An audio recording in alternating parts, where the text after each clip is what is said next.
fellow Nigerians, I feel greatly disturbed at the tone we have come to regarding the political crisis in Rivers State. Like many of you, I have watched with concern the development, with hope that the parties involved will allow good sense to prevail at the soonest.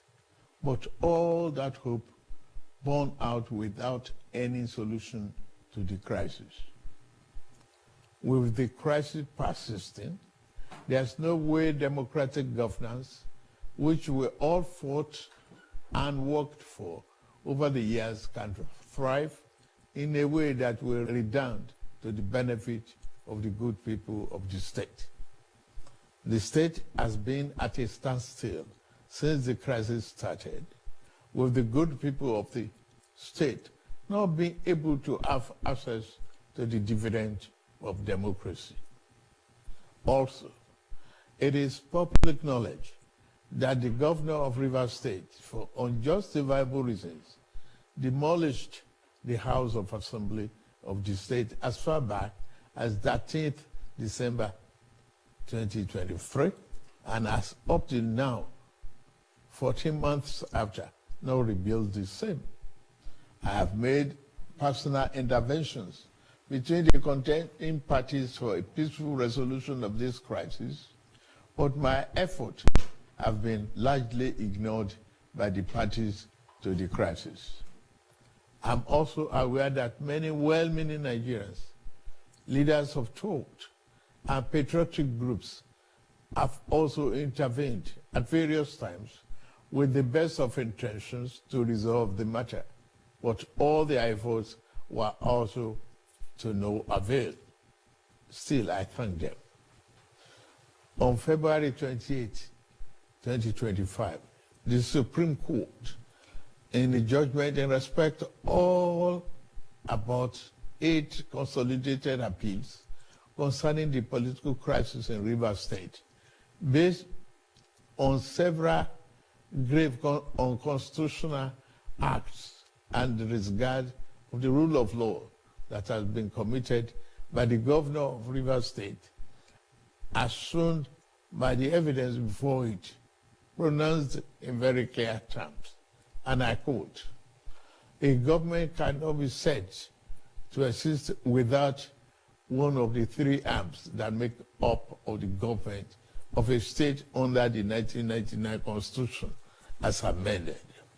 In this case, the head of the executive arm of the government has chosen to collapse the legislature to enable him to govern without the legislature as a despot. As it is, there is no government in Rivers State," and I quote. The above pronouncement came after a catalog of judicial findings of constitutional breaches against Governor Siminalayi Fubara. Going forward in their judgment, and having found and held that 27 members of the House who had allegedly deflected, and I quote, "are still valid members of Rivers State House of Assembly and cannot be prevented from participating in proceedings of that House by the 8th respondent, that is the governor, in cohort with 4 members," and unquote. The Supreme Court then made some orders to restore the state to immediate constitutional democracy. These orders include the immediate passing of an appropriation bill by the Rivers State House of Assembly, which up to now has not been facilitated. Some militants had threatened fire and brimstone against their perceived enemies of the governor, who has up to now not disowned them.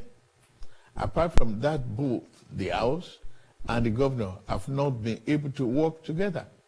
Both of them do not realize that they are in office to work together for the peace and good governance of the state.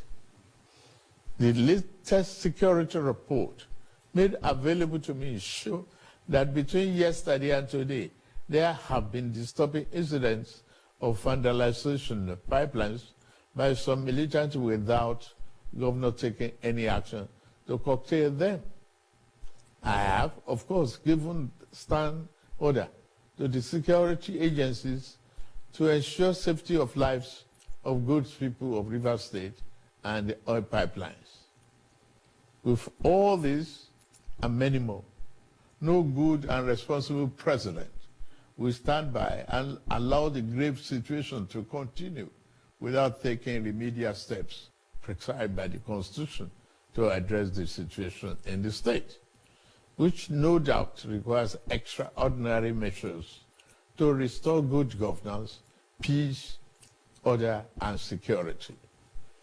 In these circumstances, having soberly reflected on and evaluated the political situation in Rivers State, and the governor and deputy governor of Rivers State having failed to make a request to me as president to issue this proclamation as required by Section 305, Paragraph 5 of the 1999 Constitution as amended, it has become inevitably compelling for me to invoke the provision of the Section 305 of the Constitution of the Federal Republic of Nigeria, 1999, as amended, to declare a state of emergency in Rivers State with effect from today, 18th March, year 2025, and I so do.